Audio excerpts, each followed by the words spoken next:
Welcome back to my channel. If you are new, my name is Savana. I am the owner and operator of Pause and Relax, mobile pet grooming, and Reiki services. And in today's video, you are going to see what it is like to mobile groom in the winter where I live and answering some commonly asked questions that I get about mobile pet grooming in the winter and our DIY pet grooming van and how it works. This video is vertical because these clips are actually from Instagram stories. So if you do follow me on Instagram, you may have already seen all of this content. So this video was filmed on a day where it was minus 40 with the wind chill, and at one point in the day it got to minus 50. So I was unable to work that day, and I kind of go through the most commonly asked questions and how I try to remedy problems in the winter. If you guys have any other questions about winter mobile grooming, please leave them in the comments down below and I'll try my best to get to them. As always, thank you so much for watching, and if you haven't already, I encourage you to hit that subscribe button down below, as I'm trying my best to upload videos every single week, and I would love to have you guys part of my YouTube family. So without further ado, let's just get into the video. This is with heaters running all night, so that's okay. I could bucket water, but what my issue is that it's too cold. Generator won't start. And wouldn't start on the pull start either. So today might be another reschedule day. We shall see.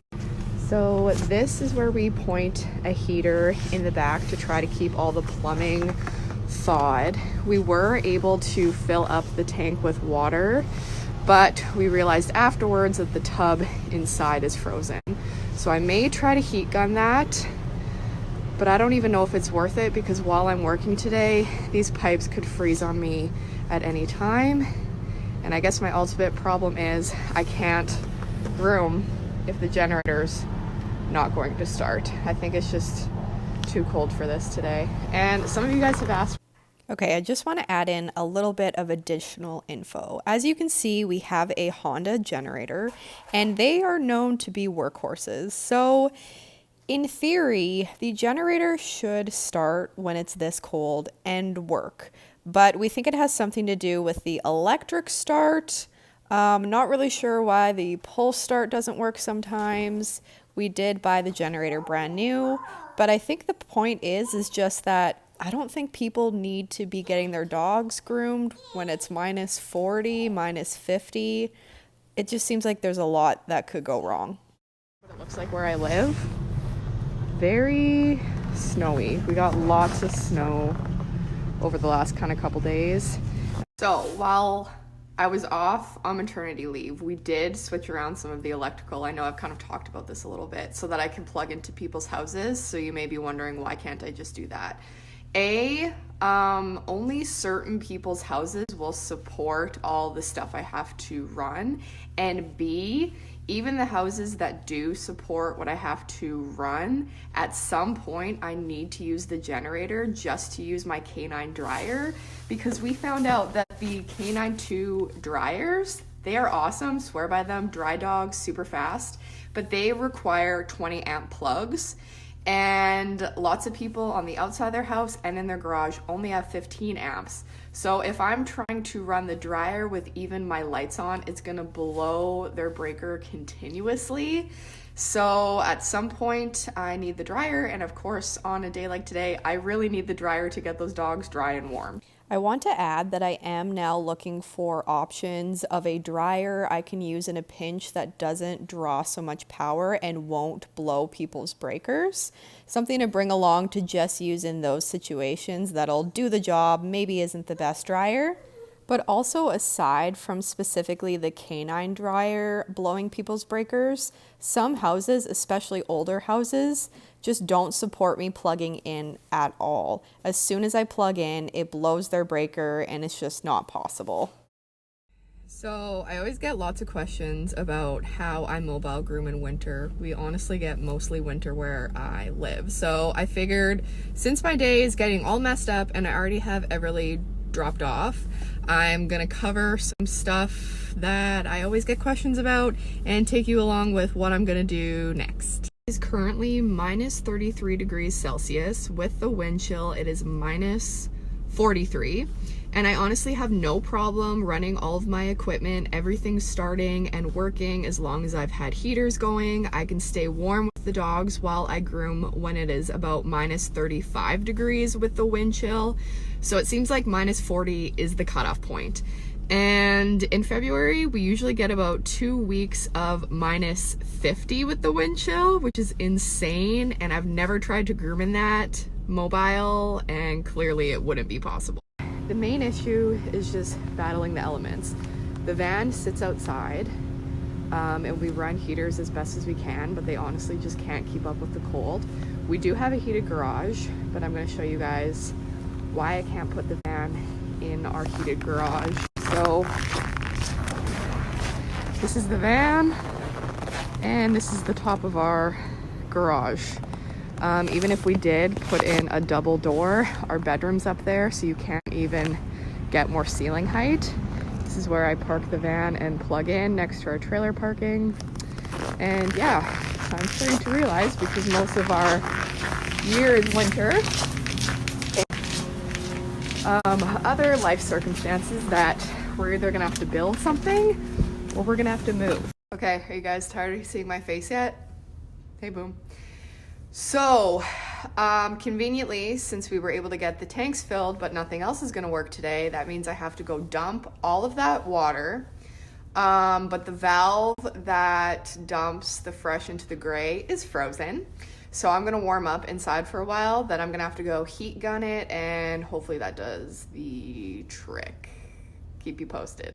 So instead of freezing my butt off outside with a heat gun, I am trying to work smarter, not harder, and I have a heater plugged in the back pointed right at the valve, so I'm gonna leave that in there for a while to see if that'll unthaw it, and then I'll go drain my water, fill up with gas, do a bunch of those things.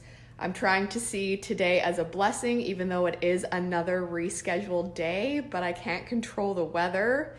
My friend and I are trading off days watching our little girls. So yesterday I had her daughter all day while she worked, and today she has Everly, which is super fun because they love playing with each other. So today, I'm gonna use today as doing business stuff that's not grooming, that I always avoid doing. I'm gonna reply to messages. I'm gonna do all the behind the scenes stuff that I always never do, honestly. Okay, so I've got this valve thawed. So fresh is going into gray. Once this all drains into the gray, I have to make sure that this valve turns so that the gray will come out the bottom of the van, and we can empty all of this water so it doesn't freeze on us. So yeah.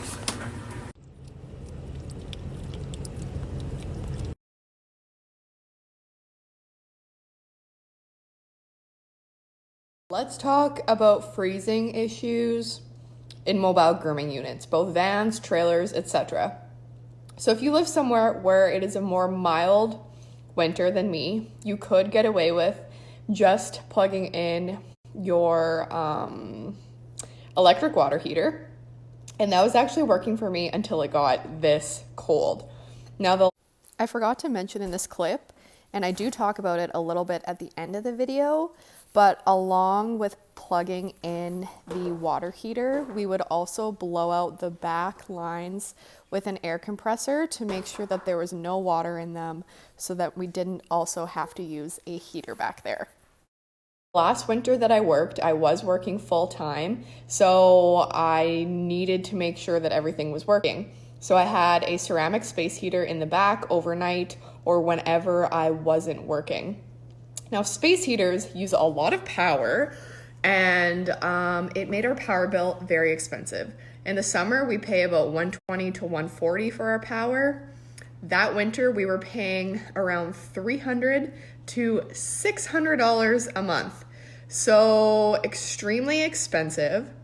Other option than space heaters, if you don't have somewhere on your property that's heated to park your unit, would be to rent a heated bay. And I have looked into that, but it's very expensive. It would make 0 cents to do it with me only working 2 days a week right now. It would maybe make sense full time, but there's a reason why I do mobile. It's so that I don't have to pay for overhead and I can actually make some money. So it's just very difficult mobile grooming in brutally cold winter. You are wondering if our freezing issues are due to my van being a DIY build. The answer is no, because I actually worked out of a Wagon Tails build for about 2.5 years, and that van had all sorts of issues in the winter, some very different problems. So when I wanted to start my own business, we decided to do the DIY to try to remedy some of the problems in that van, because they're built in the States and their winterization package is only good to about -5. They have an antifreeze system that goes through it. They have a propane heater. And in my experience, none of that was more helpful.